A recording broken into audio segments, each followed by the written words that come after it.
Welcome to the video because today we are going to be talking with some Flipper0 experts to give their professional opinions on the Canada ban on the device Flipper0.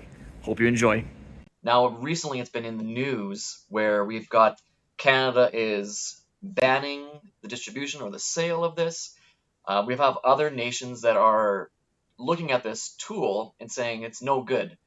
And so what I've got here is some experts in the field of Flipper0, and they've got a wide variety of experience doing and playing around and learning about this tool. They did a capstone project where they did a ton of research. So these guys have spent many hours researching this tool. And today I'd love to ask them some questions and share their knowledge with all of you. What is Flipper0? It's literally the Swiss Army knife of the IT world. You can pen test with it. You can program it to do certain things. It's an all-around device that, yeah, it's not an intermediate or high-level area, but it is an IoT device that can do pen testing, and that's what we focused on with our capstone. This is exactly what I really liked about it. It's being so beginner friendly, and so. Our whole philosophy for our capstone was to just test out how beginner friendly it is to newcomers. It even has its own documentation that teaches users how to utilize its different features. And all of that makes the ease and convenience of the Flipper0 attractive to actors wearing all kinds of different hats. The Flipper0 it's very popular, and it's in social media. We see it all over the place. I've seen many videos that are like the good side and the bad side. What do you think the appeal of the Flipper0 is?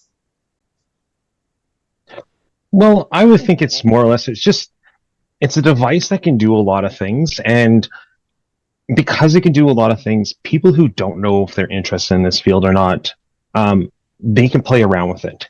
For the price point it's at, instead of going out and buying the components itself, it's already pre-assembled. It already has everything pre-designed. Its firmware is constantly being updated all the time. So the people on the other end who are actually making the device and adjusting the software, they're always innovating the whole industry. And then it also shows you where vulnerabilities can be, but it also can show you how you can also prevent those vulnerabilities from happening in the future. For example, RFID technology, it surrounds us every day, everything from our Wi-Fi to our car starters to our garage door openers. And you can use the device to actually find out, hey, how strong is this signal, or how strong is my security for this? And then you can actually see, like, oh, this is very easy to obtain. How far away can I obtain this type of data? And then you can actually go and figure out other ways to prevent that from actually happening. Yeah, adding to what Nathan just said, what primarily makes the Flipper such a good pen testing device is its ease and convenience, and that in itself is a major benefit to pen testing. Mm-hmm. Because it allows beginner level users to learn the value of pen testing and what vulnerabilities and highlights in the devices they themselves might be using. So the Flipper can be taken a step further by implementing different GPIO modules to perform different kinds of tasks, which means depending on the vulnerability that we're trying to test and the resourcefulness of the pen tester, the Flipper might actually accommodate scalability. And I think when it comes to scalability of hacking devices, it is desirable to bad actors because it allows it to become unpredictable in their malicious activity. And also a deeper dive into pen testing tools.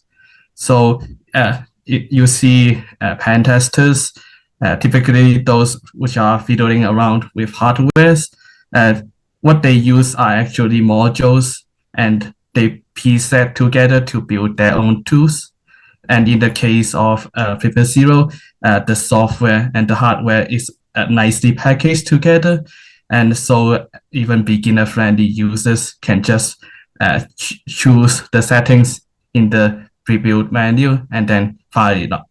And this would lead on to the next topic about the ban. But yeah, you will see in this kind of stuff that's pre-built out of the box, or someone pre-configured it and then giving other hackers to use. You will see it in maybe criminal organizations. It's typically the benefits of it to those criminal organizations is that they can hire someone with no technical knowledge, and they just can maybe hack a car with just a push up and button. But it all comes down to the package, the hardware and software itself. And I would say mostly the hardware and software that's pre-built onto the Flipper is not capable in modern car hacking. Oh, interesting. I have a colleague who we were talking about this topic, just getting prepared for this video, and he was talking about how you can buy the separate components that would make up the Flipper0, but what you have to do is combine these things together so that it will do basically the same job as the Flipper0. The challenge is that, and you guys have all just said it, is that there's a skill level required in order to configure that piece of hardware, whereas the appeal of the Flipper0 to people who have good intentions and not great intentions, that it's the threshold for skill is lower. Am I kind of correct in saying that? Yeah. For example, you can take the device itself and you just go through its preset programmings, and you can kind of scan frequencies. You can scan an NFC, you can scan a credit card, that type of idea. And yes, that is available on there. But actually, like you said, taking all those components and putting it together, that is a real challenge, because you got to know how those components work.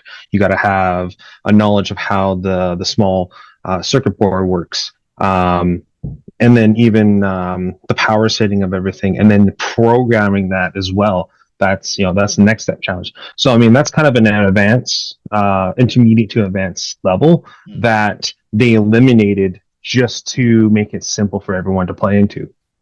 Yeah, and the funny reality is that most of the components you can find it everywhere, even in normal day use.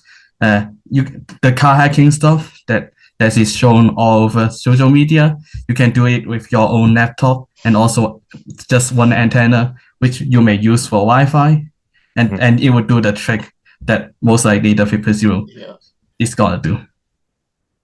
I'm excited to get talking about the stigma around Flipper0, because there's definitely is one. But what I want to do before we get into that topic, because I could talk forever on that, is so you guys did a capstone project where you were focusing on this topic, Flipper0, and you did a tremendous amount of research on the different areas. What are some of the things in your capstone during your research and the development that surprised you about the capacity and the capabilities of the Flipper0? For our capstone, we focus primarily on RFID and the bad USB. I can talk about the RFID. I'll leave the bad USB to Hassan. Basically, it just takes near NFC to actually capture the data that comes from that data itself. So, for example, I use my own credit card, but I also used my own RFID ID card to get into my workplace. I used even NFC on phones that already had pre-built or predetermined cards on them as well, and actually scans how far you can actually capture that data and what kind of data you actually gather. So it is on a level I could technically enter a building with it.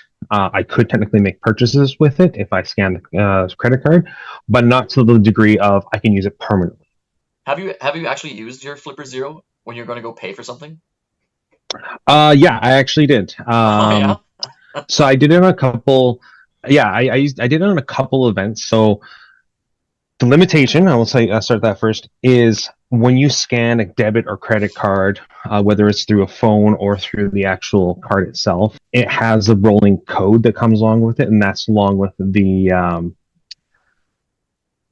encryption method, the tokenization encryption method, and it will only stay like that for a short amount of time. So if I scan it, give or take maybe 5 minutes, and then I go to actually use it to pay for it and actually can complete a transaction because that encryption method is still there. If I do that and say 2 hours later try to do that, unfortunately that rolling code, that encryption code, it's already moved on to other different types of codes that go along with it. So it's not a permanent solution. But yeah, I did do it on a few times through a McDonald's drive-through, in a vending machine, and even in person. I did it at a store location.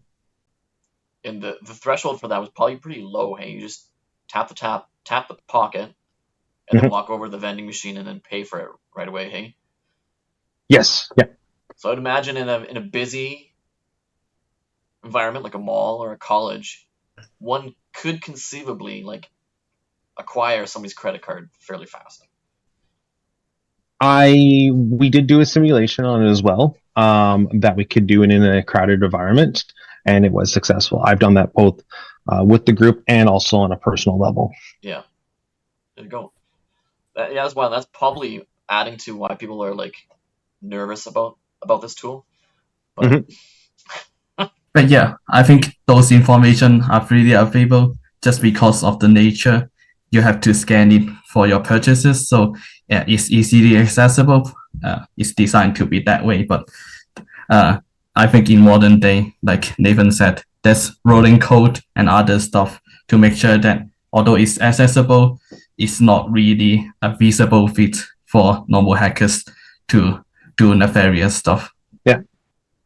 Hassan, you Yeah. did a lot of work with the bad USB. Now, some people that are watching this video might have absolutely no idea what a bad USB is. Could you tell us what that concept is, and then connect it to the Flipper0 for us?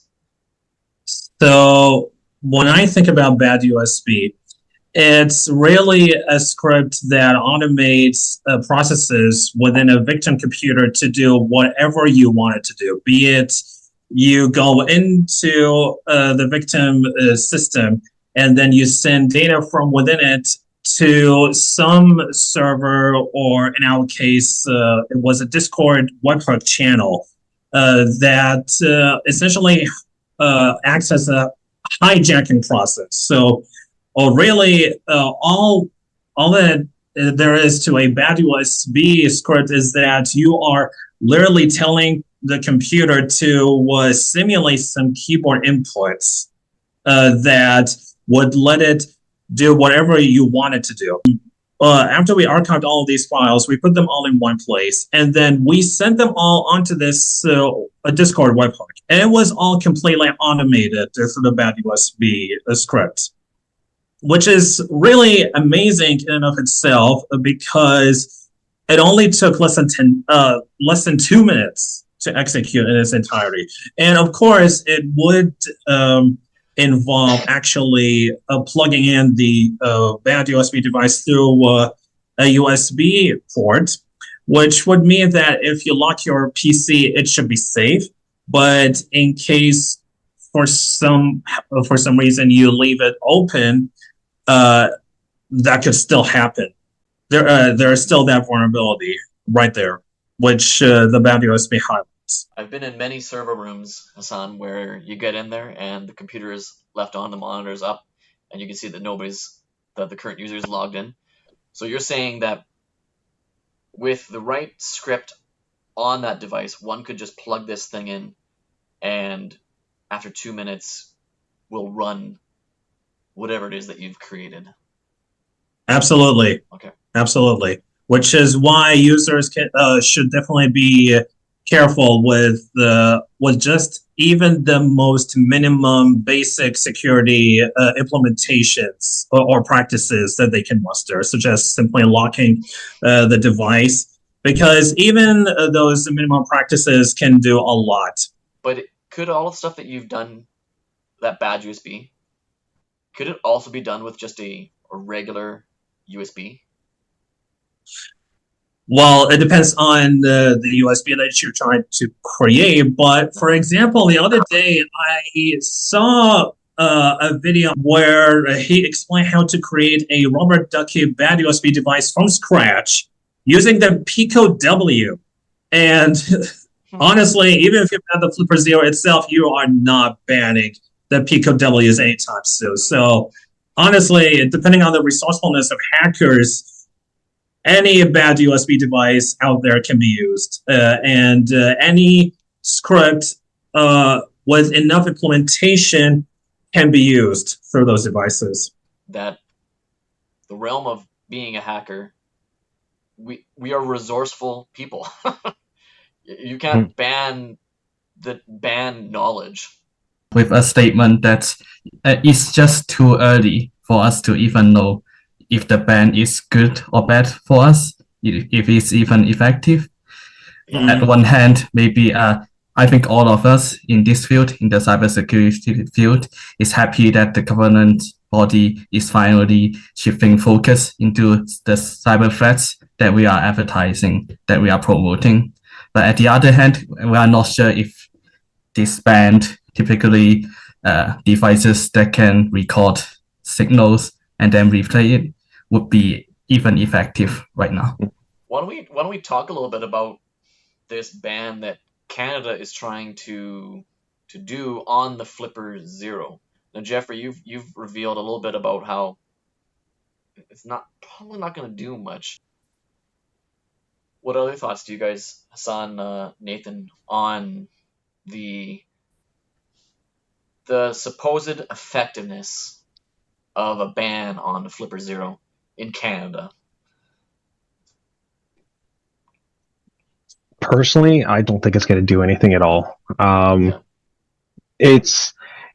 It's more or less, it's a band-aid. It's a band-aid to a problem that has a wider range than most people could figure out, because any type of bad actor, like we previously mentioned, has technology and devices and programs in place far, far before this device has ever came out.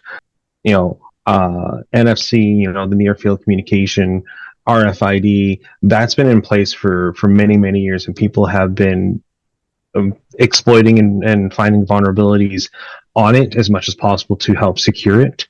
And even if they ban the Flipper0 itself, someone's just gonna come around and create something else or do something else.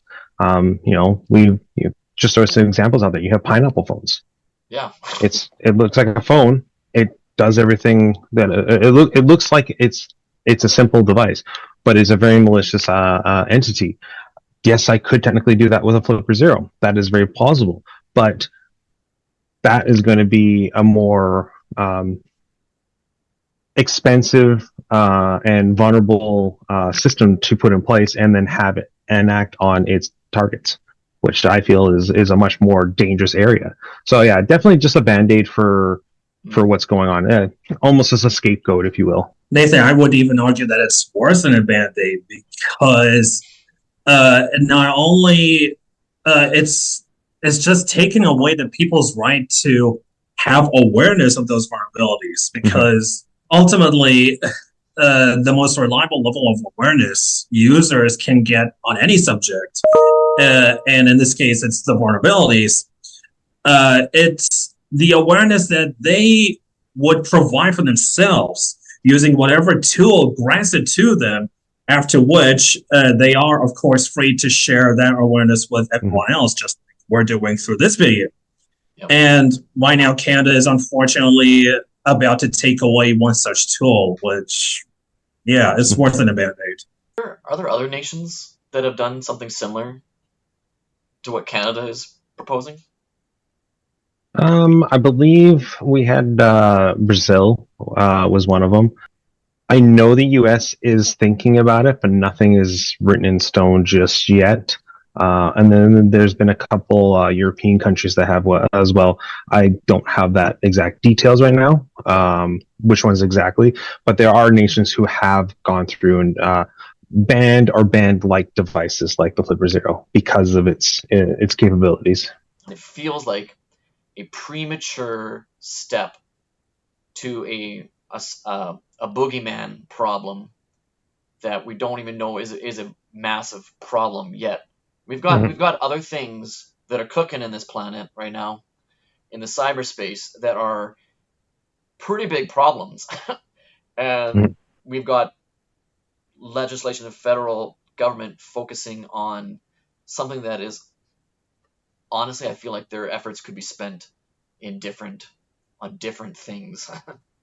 I also think it takes the onus away from the manufacturers and their security protocols and say that it is the general users or the malicious actors' fault. This is why this is happening, because they primarily targeted the theft of cars and the security devices that are inside cars, which begs to say, okay, why are they being able to find vulnerabilities and manipulate these systems to gain access to these cars? And what companies are these cars that are having? Are we talking, like a Honda Civic, or are we talking a Ferrari or Lamborghini or something like that, McLaren? So I think they're, instead of actually addressing where the real issue is, they're just trying to say, hey, this is the problem. That's not really the problem. I think the manufacturers themselves have to actually go back and take it and look and say, hey, we need proper security measures put into place. We actually have to develop a proper encryption method that will protect not only our customers but ourselves as well. Yeah, that's a good point, and it kind of fits with what you said earlier, Nathan, about it being a band-aid. Instead of focusing on fixing the manufacturers fixing the cars, let's just stop the users from being able to manipulate things. Well, no, make better cars.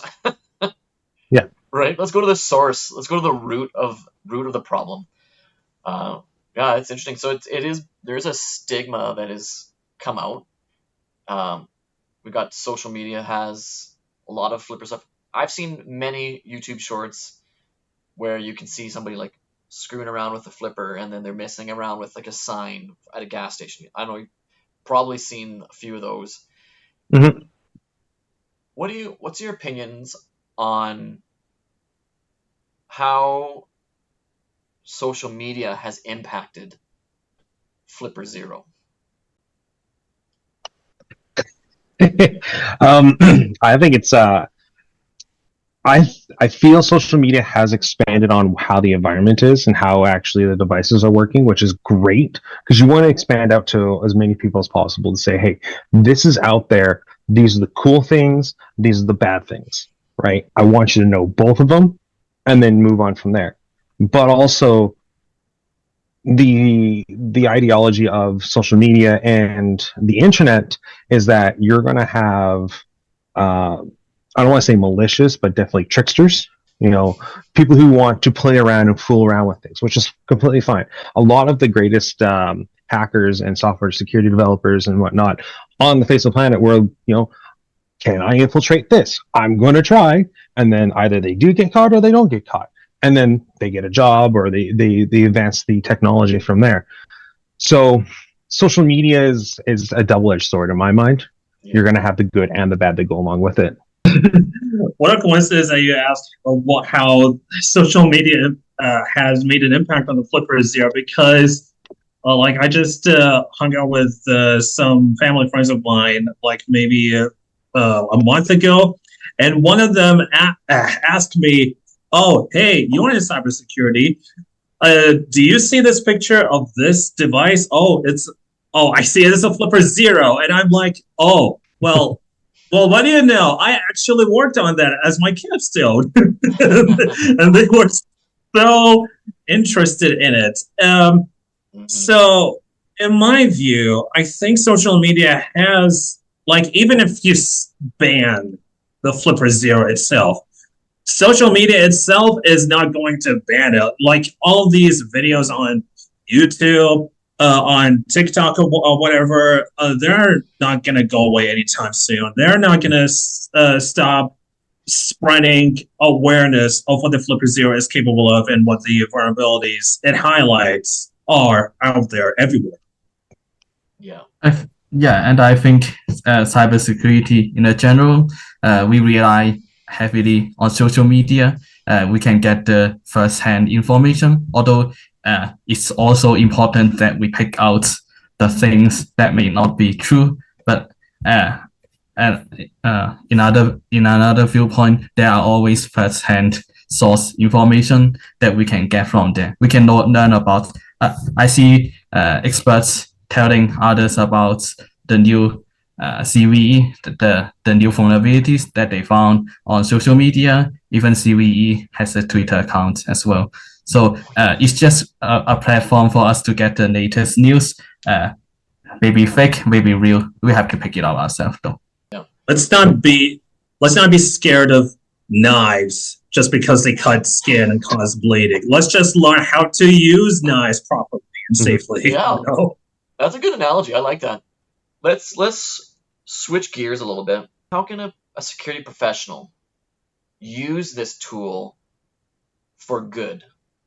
Let's change the visual of Flipper0, that it can be something of a benefit. What could we do? Yeah, and for newcomers, I would first say a very important rule is to always get permission first. You get permission first, and then you test something else. Especially if those things are not yours, you will be breaking the law if you do so. Yeah, Definitely.